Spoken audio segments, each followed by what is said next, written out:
and that it's like fucking Groundhog Day, every day. But we, you know, Who gets home first, her or you? what's that? Who gets home first? I do. Oh, I get home first. I get home at like 4 o'clock, and if there's laundry to be done, I'll do the laundry, and I cook dinner because I think I can cook. I know. I cooked for 18 years, but I have a wood stove downstairs, and I have a big basement, and so I keep it nice and warm, which heats the whole house. And we have a pellet stove upstairs, so I feed the pellet stove. I put the pellets in the stove, which heats the house. And then I start cooking. I put the TV on. I'll put fucking like VH1 classics on or something like that. I'll put music on or something, and I just listen to music and I cook. And my son's home. He's doing his homework, and my wife gets home 6:30, 7 o'clock. And when she gets home, dinner's ready, and the house is nice and warm, and it's nice and clean, and we eat dinner together and we talk, and then I do dishes, and then I fold laundry, and then we still talk, and then my son, brushes his teeth, takes a shower, goes to bed, and then we go to bed, and we get up and do the same fucking thing. What school does he go to? Is it around some school over there? Cable Park. You're gonna send him to college?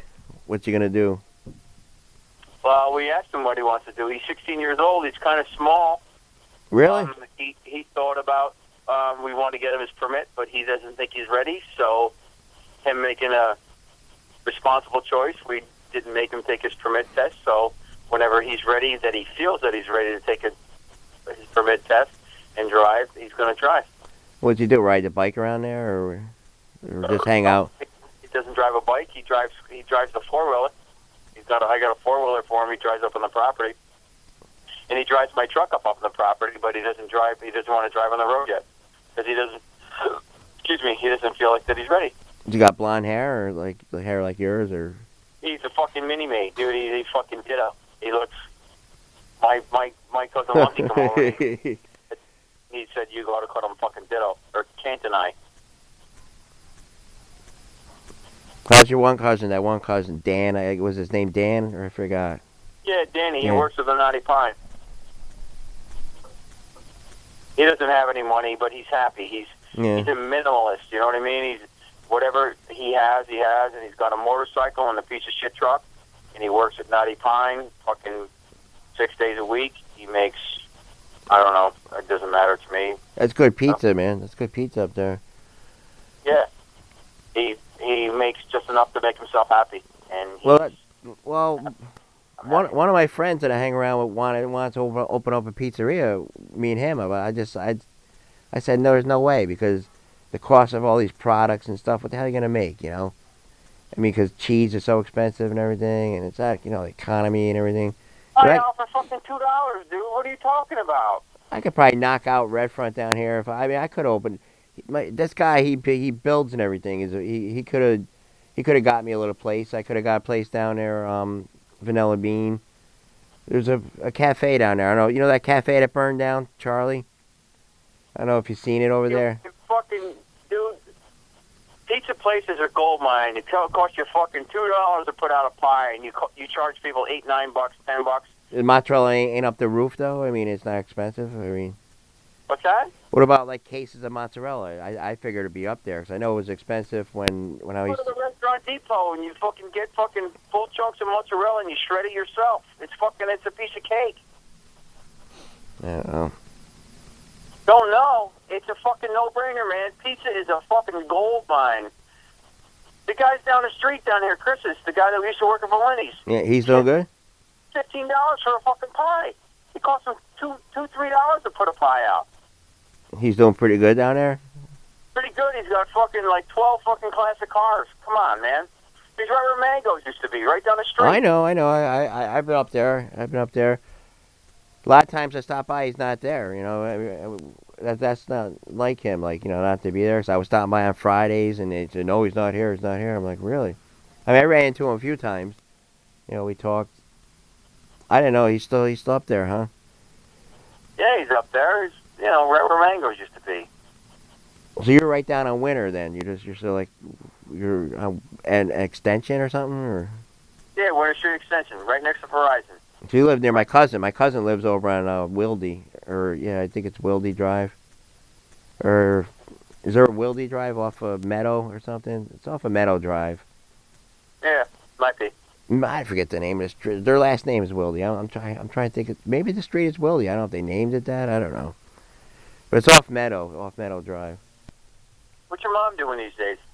Just a housewife, man. Just, I mean, she runs my grandmother's still alive, so she's always taking her places, doing her errands, going with her sister shopping. You know, they always go out. I mean, like 3, 4 days a week. You know, they're always going out. Or then so many activities. You know, there's always something. They go up Kate's house or just they do stuff, man. There's always something for them to do. That's good. You know how they are, man. They just because then you know my cousin comes from California, and they'll just run around with them or just they just always do stuff. How old is she now? Like 67, I think. 60, 67, maybe 68 in July. I'm not sure. Born in 47. She's what? She was born in 47, so. Oh wait, yeah, 47. 19. 57, 67, 87, 97. She be coming about 70? No. My cat just jumped on the bed here. You got any animals? Yeah, I got 4 cats. You're kidding. No. I wish you could have took one in. I got this one beautiful cat. I'm stuck with them all. I'm stuck with them. Neighbors up here, they'll just leave. They leave the cats. They abandon them. I got 3 here. And then I feed 2 out there, 2 strays. They come like every night or in the morning. It's terrible. Even when I go get my coffee at 5 o'clock in the morning down Stewart's, when I go through the alley, there's these 2 cats I feed. You feed them, man. They look forward to you. It's going on 2 years. Every day I get the coffee, I go through the alley. He runs right up to my car. I'm so scared. I'm like, how does he do it? He runs right up to my car. Cars fly down that alley. I'm just like, how does this? I can't figure it out. They know, man. They know. It's a beautiful black and white one and a gray one, man. They're so like nice, and I mean, this one guy tells me where they live. This one guy who runs the hot dog stand. Like, I got, I know all the people around here, just like you. You're just around. You just get to know them all. You're on jobs and stuff. You just see these people. Yeah. I mean, look at the famous lunch still going. Like all those people. When I walk through there, I see all those people in there. Like, just. I mean, it's like to do what? Just to build? That's what the Navy's for? Just to go build roads and build. Yeah, the Seabees, the construction battalion. Yeah, that's what we did. We built roads. We built. But they train you, like they show you how to build. I mean, do it right? Yeah, I went to school for it. I went to school for 8 months in Gulfport, Mississippi, to learn how to be an equipment operator. When I got out of A school, like college, for the Navy, I had 23 licenses. I was qualified to operate 23 different pieces of equipment. Everything from a bulldozer to a forklift to a crane, a semi, a dump truck, everything. I had 23 qualified licenses that I could go in the Navy and move around where I wanted to do. And then I got stationed in Port Hueneme, California, which is 45 minutes north of Los Angeles. From here to Saratoga from Los Angeles. And on the weekends, I would go right to Los Angeles, and I would go down to the Sunset Strip, and I would fucking go to the Whiskey A Go-Go and watch Lethal Lipstick, or I would go to the Lingerie or anywhere in Los Angeles, and I would party like a fucking rock star with short hair in the 80s. Tell me I didn't feel fucking out of place. But I did it anyways.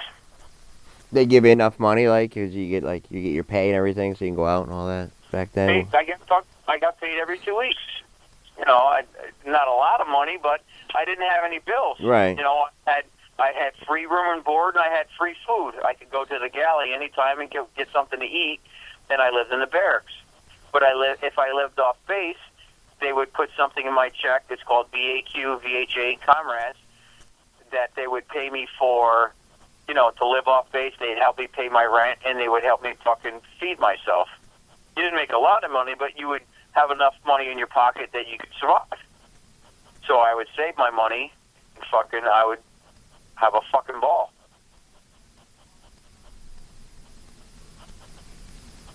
Wow, man, you were man of the world.